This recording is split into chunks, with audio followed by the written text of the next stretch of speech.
What's good, YouTube? It's your boy Entre Mike, back with the Entre Short for Entrepreneur.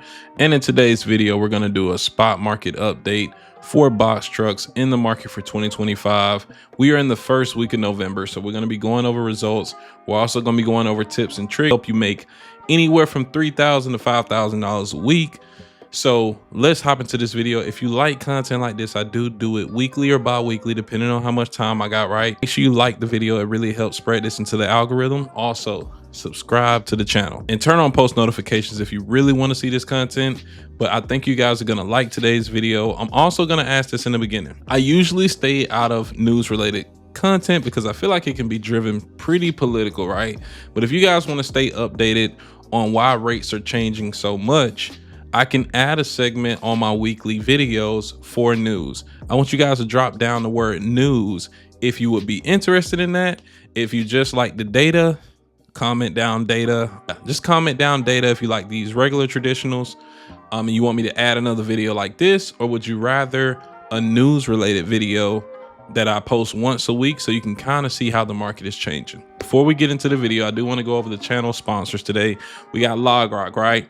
The easiest trucking insurance agency to work with. I work closely with LogRock. LogRock used to be a small company called Charles Stream, who was acquired by LogRock. So I worked with the agency as a carrier.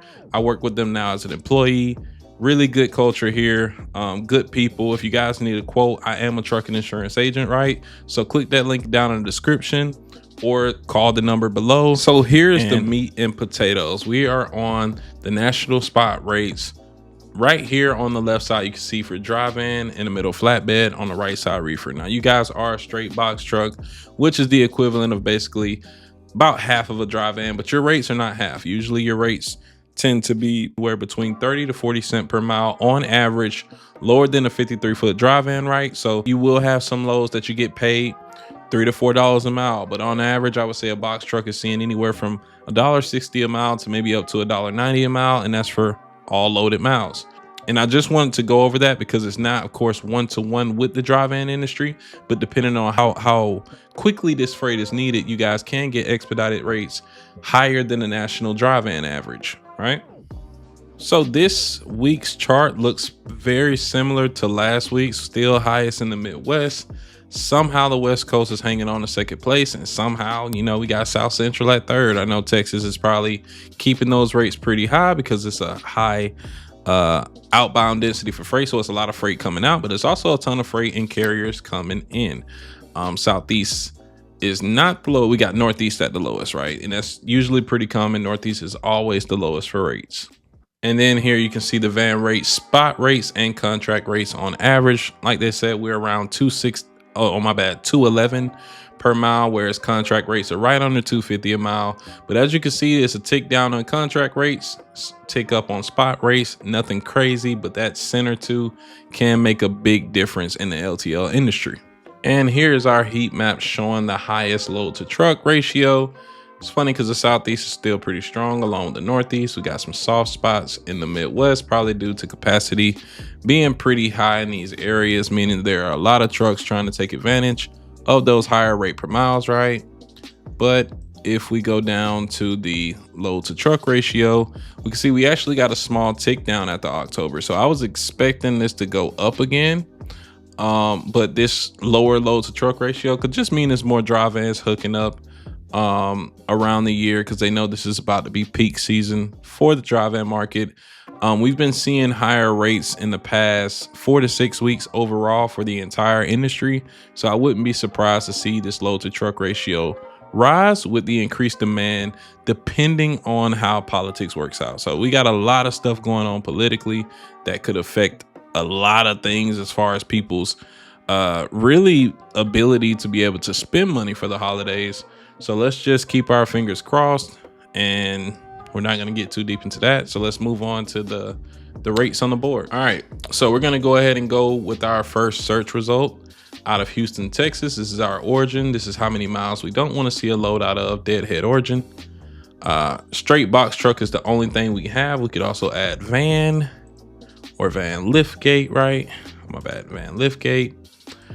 and then we'll put full and partial. 26 feet, 10,000 pounds. Of course, this is going to be variable based on how much you can scale per truck. This is probably closer to 8,000 or 8,500. And then let's go ahead and search. So we're not going to go based on age. This is how I would book loads if I was booking a load, right? I don't really care too much about the highest rating rate per mile. I want to know what's posted now, because that's probably what needs to be gone now. And this is where you're going to get most of your competition.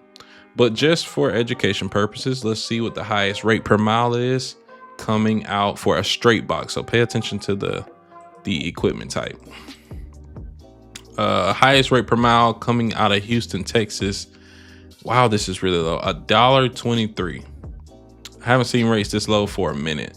So we got 12 foot of box truck space.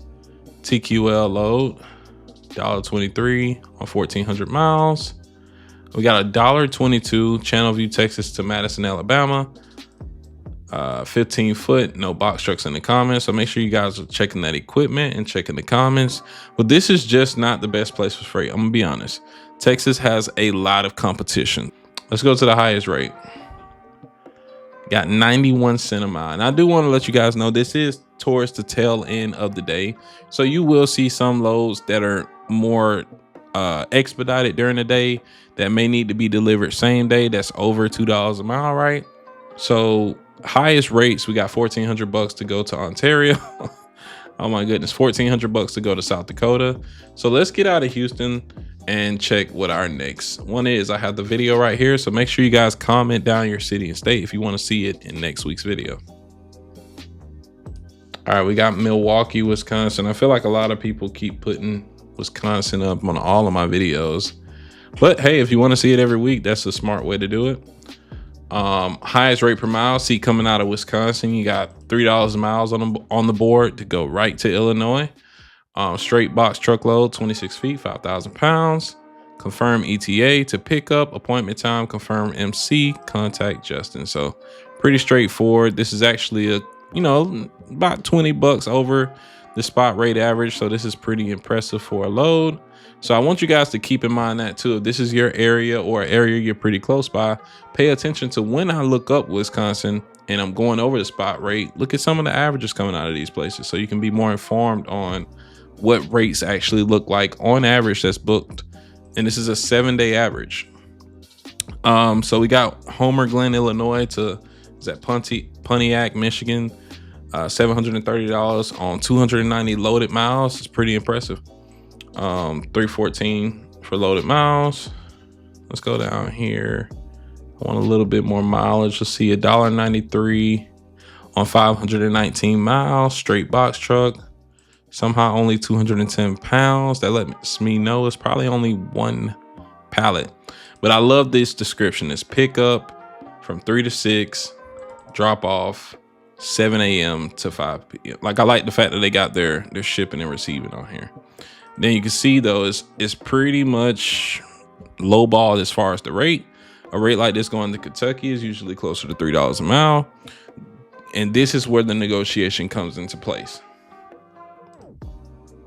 Yeah, this is pretty good to see. Highest rate out of here is $2,500 at this current point. To go down to Arizona at $1.40 per mile. Nothing fancy there. $1.14. So this is possibly a partial. Not sure it is. 5,700 pounds. So I mean, you only have 3,000 to 4,000 pounds left to haul, so you got to be pretty careful. Nothing crazy here. Let's go ahead and move on to our next city and state. Just got the search result of a more, just being honest, dead zone. I think it was Greenville, Mississippi. All right, we got Greenville, Mississippi. Let's go to the highest rate per mile. We got $2 a mile. As I knew, this place would probably be more of a dead area. And the average spot rate is about 723. Hazelhurst, Mississippi to Panama City, $1.87. Good bit of deadhead to pick up a lot of these loads. I want you guys to pay attention to that too. 172 miles here to deadhead, and then it's only paying $1.85 on the loaded miles. Just not horrible, but you're having to deadhead so many miles in order to pick it up. So yeah, won't stay here too long because there's not a lot of results. Highest rate coming out of here is $1,500 to go to Arizona for $1 a mile. So this is a pretty bad rate. It's not even for box trucks, so it's a partial. Let's go ahead and move on, guys. Yeah, next search result we got is Memphis, Tennessee. I knew this wouldn't be like no better than Mississippi. A little bit more volume, but you are I believe they're on the west side of Tennessee, so I wouldn't see freight being great out of here. But highest rate per mile, we got $1.85 to go down to Louisiana, another dead zone. So yeah, this one's going to New Orleans. Yeah, this one's going down to Florida, another dead zone. Like this is crazy. Got it going down to the Woodlands. This is basically Houston, Texas, Lexington, Tennessee, down to Rochester, New York. Yeah, nothing crazy here. Let's go to the highest rate, $1,500. It's that same load. Oh, because it is in Memphis. Okay, I didn't even peep that. We got one going from Hartselle, Alabama to Doral, Florida. Full box truck, no sleepers. You need 26 feet of space. And they probably put no sleepers because there's some guys who will take a 26-foot box truck and then they'll carve out 2 feet in order to make like a DOT sleeper to save on hotels, which is a pretty smart thing to do. But in order to haul the correct capacity, I believe it's 12 pallets on the 26-foot box truck, you can't cut into the box, right? And believe it or not, guys, that wraps it up for today's video. We did not have a lot of search results on that video. I think we only had 4.